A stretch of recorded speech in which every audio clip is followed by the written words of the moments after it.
Where is he?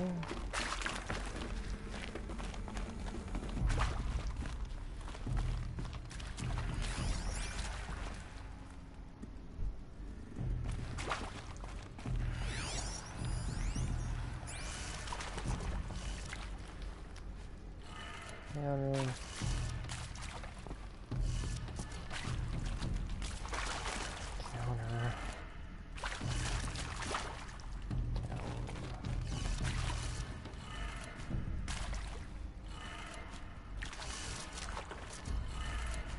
Done. I should check the door nearby.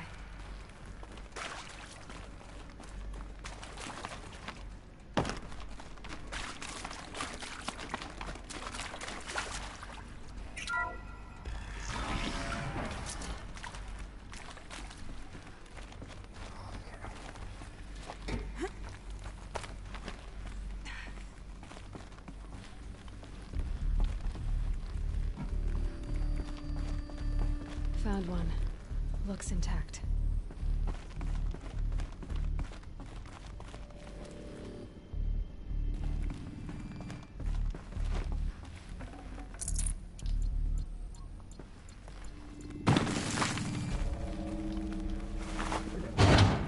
That should do the trick.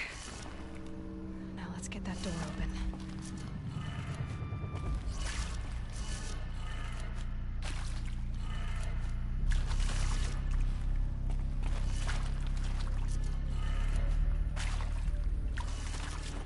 That's right. Up, right, down, up. But it's upside down because you people are assholes.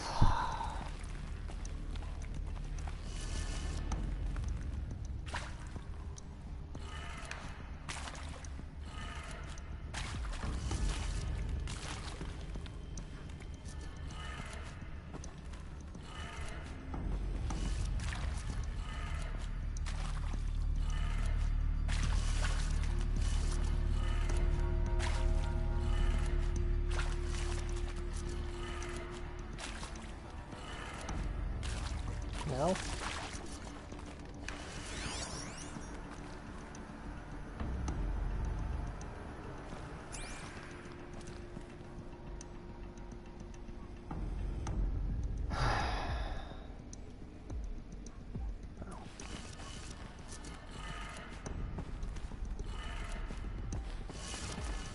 Flipped it over, that would be down.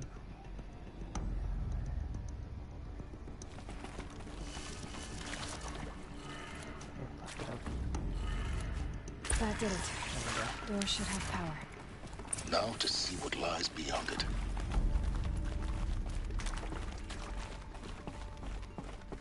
Who installed it fucking backwards?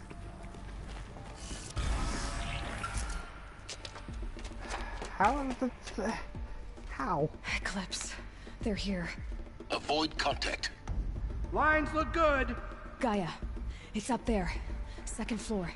Can you reach it? So much for avoiding contact. Shoot him.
moment anyway. Then get moving. You have to find Gaia. I'm working on it. Hello, I'm Margot Shen, and this is Hephaestus. As the name might tip you off, this is going to be the subordinate function that Gaia will use to make lots and lots of robots. Her personal forge. Except, it's not that simple. So you probably noticed that only about a third of you are robotics engineers. The rest, experts in machine cognition, virtual heuristics, that stuff. Well, that's because we aren't going to be the ones designing and building robots. The last thing we want is to burden Gaia with a bunch of outmoded 21st century designs. A waste of time. Our purpose is to empower Gaia to build the robots, and not just build, imagine, from scratch. Any robot she needs for any conceivable purpose, designed and fabricated at a snap of a finger. Hers. Her finger. So, Hephaestus isn't really the forge. It's more like the knowledge of craft and ingenuity of a mastersmith to wield the hammer. Encoded as software. Virtual creativity made real. Gaia's already learning. In simulation, she's doing some very creative things with fractal assembly and animal morphologies. Her designs aren't about to win the Liam Prize anytime soon, but hey, everyone has to start somewhere. So, yes, time to get started. Let's do this. I don't get it. Which part? It's a little technical in places. If Gaia was designed to save life, why would the robots it makes attack people? Perhaps it loves some forms of life more than others. The derangement. The machines weren't always so angry. True. Mostly they were docile until 10, 15 years ago. For years, Hephaestus has been forcing cauldrons to make aggressive machines. I've seen it myself, in the cauldrons. Stalkers, Ravagers, the Thunderjaw. How could it do that? And why? Why indeed?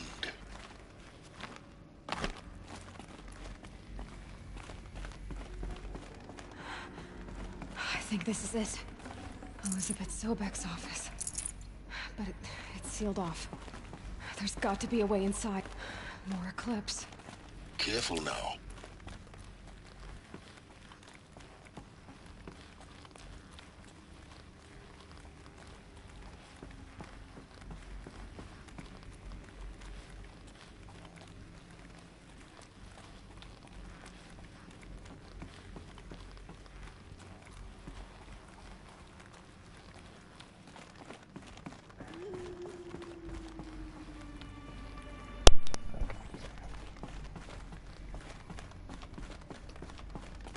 Welcome to Apollo, the collective memory of the human species and the wellspring of knowledge for future generations.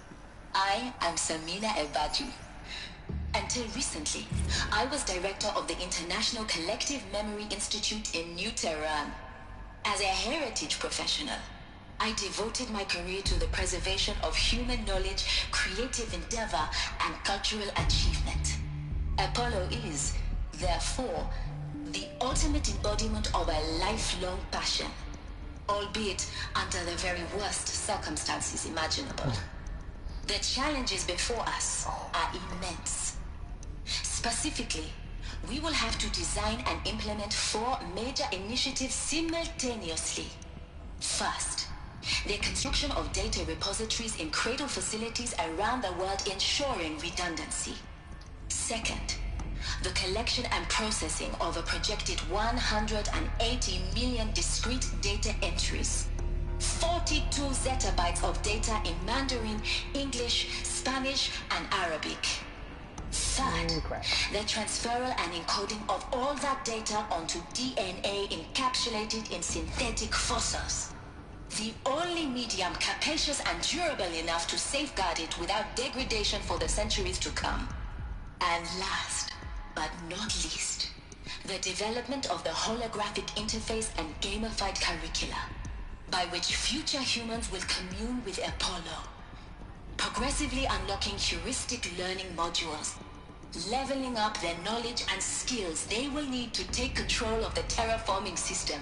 That is the future towards which all of our efforts will be directed. Not just the preservation of the past, but the seed for the flourishing of a new tree of knowledge. Welcome, and let us begin. Thinking that went quite like they planned.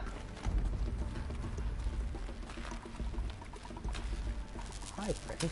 Okay, no sneaking. That's cool.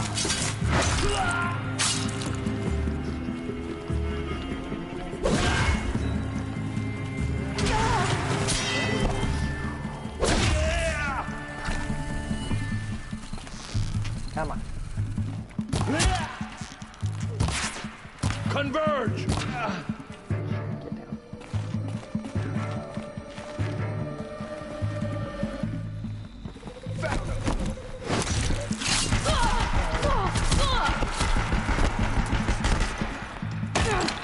You cannot run from me.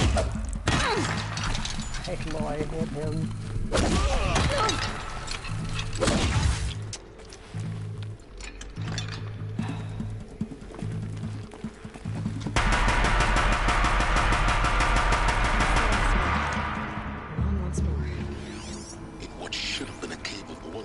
Look around. See if anything is left.